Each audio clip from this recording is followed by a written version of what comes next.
안녕하세요. 기독적인 저출산 대책 논문 읽기 일반 논문입니다. 저출산 국가와 지방의 명확한 역할 구분 정성호 한국재정정보원 현재 강원대 사회학과 교수님으로 또 나와 계신데요.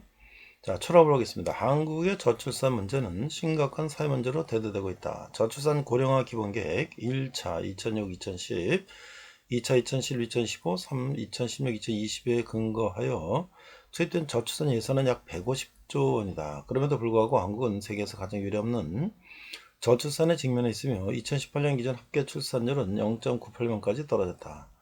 연평균 20조 원이 넘는 악단 재정을 투입하면서도 출산율이 높아지지 않는 이유는 단순히 현금 지원 정책, 양육수당과 출산 장려 등이 주를 이루고 있고 국가와 지방이 저출산 문제 해결을 위해 분절적 정책을 추구했기 때문에 나눠서 토막이 나서 때문이다. 프랑스와 스웨덴의 모델을 벤치마킹하여 설계된 저출산 정책은 일종의 모방적 동영화로 한국의 현실을 정확히 반영하지 못하고 있다. 출산율을 높이려면 현재 단순 전금 지원 정책에서 과감히 탈피할 필요가 있는데 근본적으로는 국가의 재정 투입을 전제로 그 역할과 방향성을 명확히 설정해야 한다. 국가는 저출산의 근본 원인이 무엇인지 정확히 파악하고 이를 기본계획에 반영해야 하고 지방은 기본계획에 기초하여 보완적 차원에서 적용 가능한 대안을 추구하면서 서로 상생해야 한다. 이를 위해 국가 지방의 역할을 명확히 구분할 필요가 있는데 국가는 출산 전반에 대해 전적으로 출산은 개인의 문제가 아니라 국가의 책임, 사회 투자를 인식한 재정 부담 지는 것이 합리적일 것이며 지방은 현지성을 살려 보육 등 세부 정책을 보완적으로 수행할 필요가 있다. 자, 저출산 정책 무엇이 문제인가? 한국의 저출산 정책은 한마디로 실패라 규정할 수 있다. 1차, 2차 저출산 대책은 출사 장려 캠페인, 보육 지원 등 미시적 접근에 그쳤다. 3차 저출산 대책은 보육 중심에서 만원 추세 완화로 방향을 전환했지만 만원 추세 완화는 그리 쉽지 않은 문제이다. 보니 목표 달성에 한계가 나타났다. 만원 또는 비원 추세는 취업, 결혼, 출산이라는 불확실한 경제 상황을 반영하고 있기 때문이다. 자, 지금까지 저출산 정책은 구체적 목표가 다소 결여된 채 방향성의 문제가 노출되었다. 분절적으로 제한만 투입한 결과이다. 외국의 제도를 모방한다고 해서 그 제도가 그냥 작동되는 것은 아니다.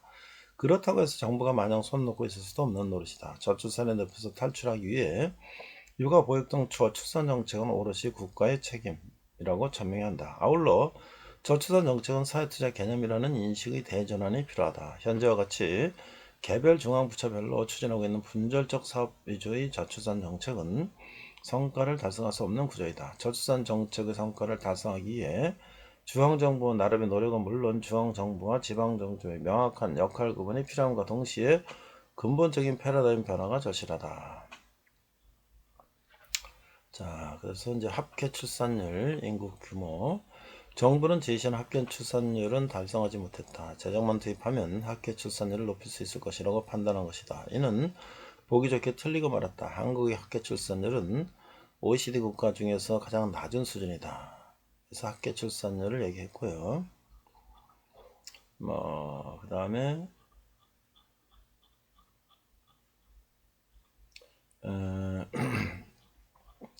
모방적 동의화 단계. 한국은 프랑스와 스웨덴을 벤치마킹하여 저출산 대책을 설계했다. 하지만 미시적 접근에 그치거나 현실성이 없는 대책으로 성과를 나타내지 못하고 오히려 출산율이 감소했다. 2017년 1.5, 2018년 0.98로 또다시 감소했다. 한국은 재정제도 등을 포함하여 정책을 입안할 때 외적 정당성에 기초하여 외국의 제도를 많이 벤치마킹한다. 자, 그래서 이제 외국이 좋은 제도를 다 도입했지만 현실적으로 큰 효과가 없다는 거죠. 1차 절산 고령화 계획은 출산 양육에 유리한 환경 조성이고 2차는 점진적 출산율 회복이고 3차는 OECD 국가 평균 수출 출산 회복인데 다 실패했다는 거죠. 저출산 늪에서 탈출하기엔 모르도르는 협력적 거버넌스를 구축해야 된다. 문제 정의, 컨트롤 타워.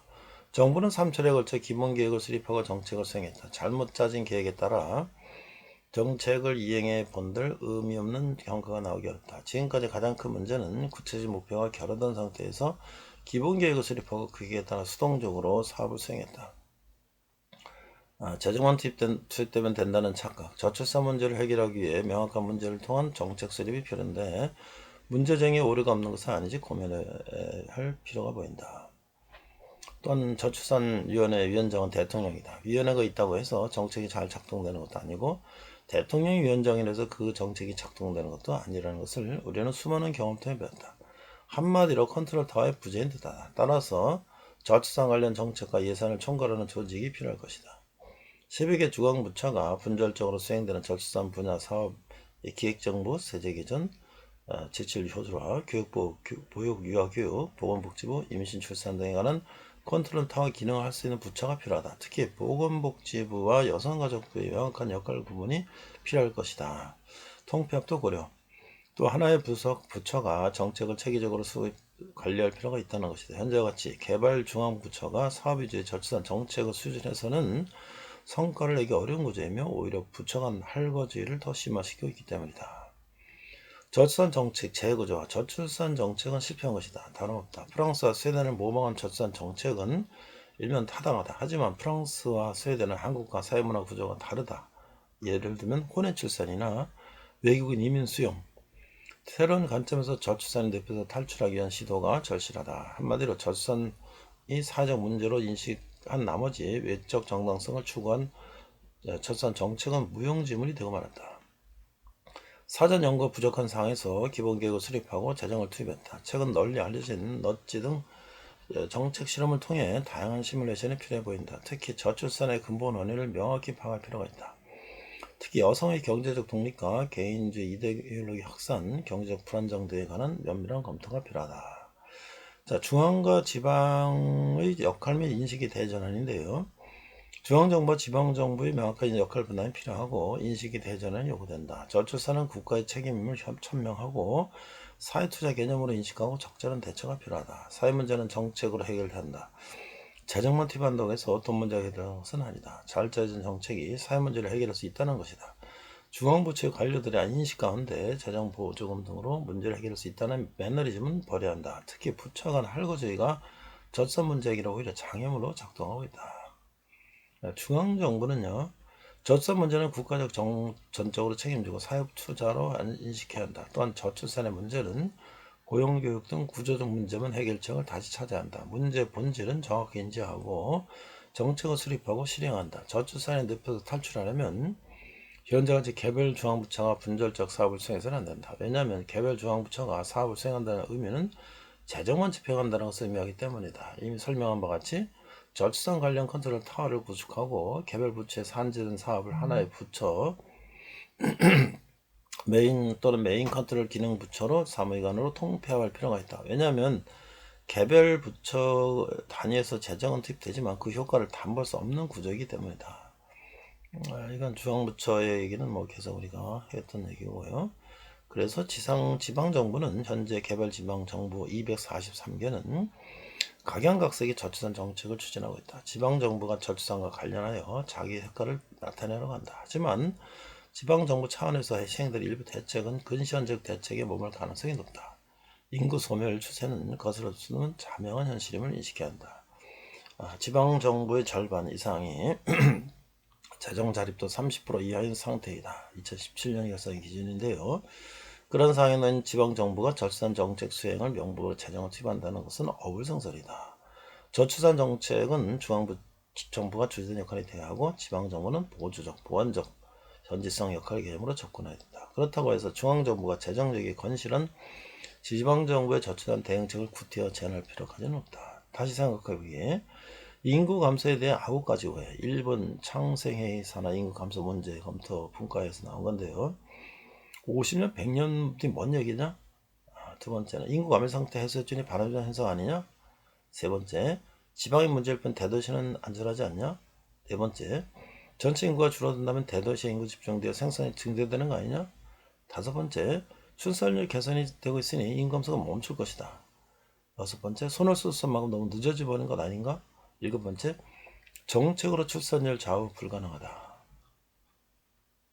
여덟 번째, 육아 지원이 충분한 지방에서 출산율 향상이 안 돼? 아홉 번째, 외국에서 이민을 받아들이면 인구 문제 해결되지 않을까? 자, 논의는요.